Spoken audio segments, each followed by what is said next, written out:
Indiana is a state of undertold stories, and one of the things that we have that we can focus on is this amazing geographic diversity, from the hill country of southern Indiana along the Ohio River corridor to the dunes country along the shores of Lake Michigan. Indiana looks different from bottom to top, and when you travel there, you have different dialects, you have different foods, you have different places to visit, you have a terrain and a geography that is dramatically different. It really makes the places you go in Indiana very special. There's a true opportunity for discovery here that I think in many cases Indiana is discounted for. One of my jobs is to sort of elevate the image and profile of our state, to be able to demonstrate that great diversity and to illustrate all of the wonderful assets we truly have.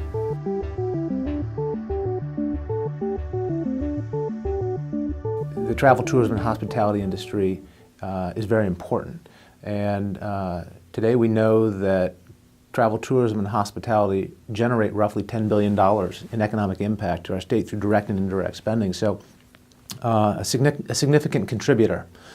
But as it relates to quality of life matters and what travel, tourism, and hospitality represent to just a great place to live as well as being a great place to visit, it's one of those things that cannot be discounted in the economic development conversation.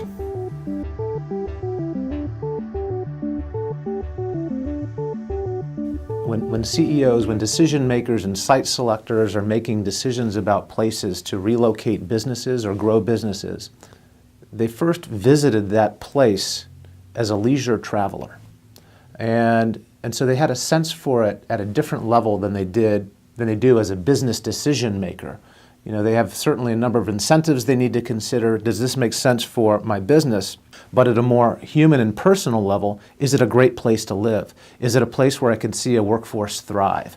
And that's what the travel, tourism, and hospitality industry are contributing to that process. That's the part that really resonates with the spouse or the worker, the workforce, when they're thinking about, can I live in that place? Does it have the qualities, the characteristics, the allure that I need in order for me to be happy and successful and for my family to be happy and successful?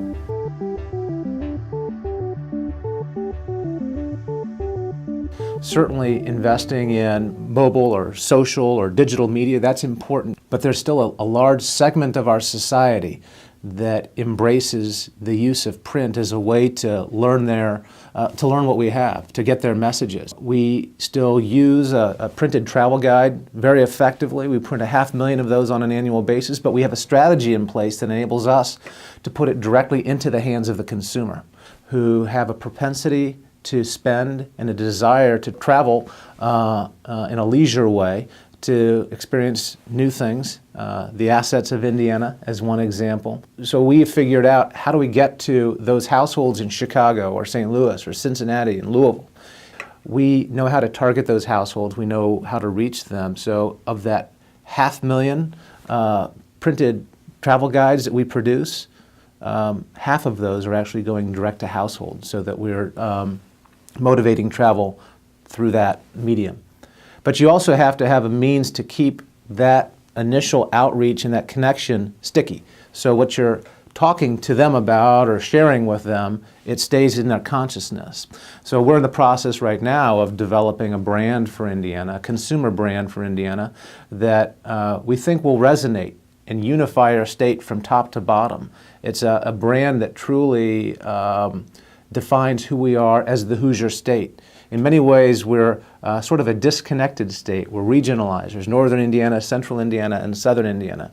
We think we'll have a brand here in the next few weeks. We'll be able to announce it, that truly unifies Indiana and paints the picture of who we are as a state, sort of pulls that blanket off of us so that we're able to promote Indiana in a much more robust way.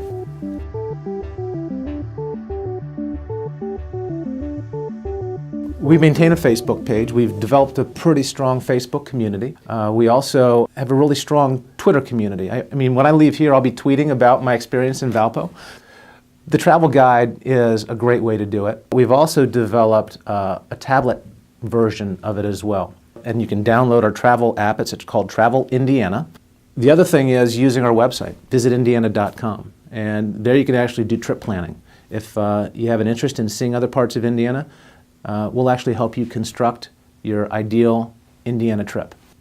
We'll be on billboards and we'll be on television, we'll be in print and on radio. Our objective is to pull this blanket off of the state of Indiana and truly promote this asset and everything that we have to offer in the way that it should be.